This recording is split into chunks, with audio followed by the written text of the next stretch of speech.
শুভ দুপুর বন্ধুরা। তবে আজকের দুপুরটা আমার কাছে শুভ নয়। খুব দুঃখের সঙ্গে জানাচ্ছি, হঠাৎ গ্যাস শেষ হয়ে গেছে আর ইন্ডাকশানে শুধুমাত্র এই ডিমের ঝোলটাই বানাতে পেরেছি।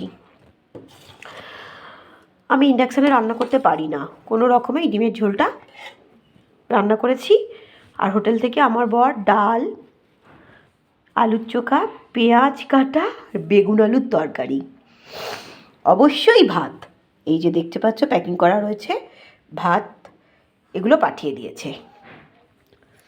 আর এগুলো হোটেল থেকে পাঠিয়েছে তরকারি, বেগুন আলুর তরকারি, মুসুরির ডাল, আলু সেদ্ধ, আলুর চোখা, তার সাথে গোটা পেঁয়াজ।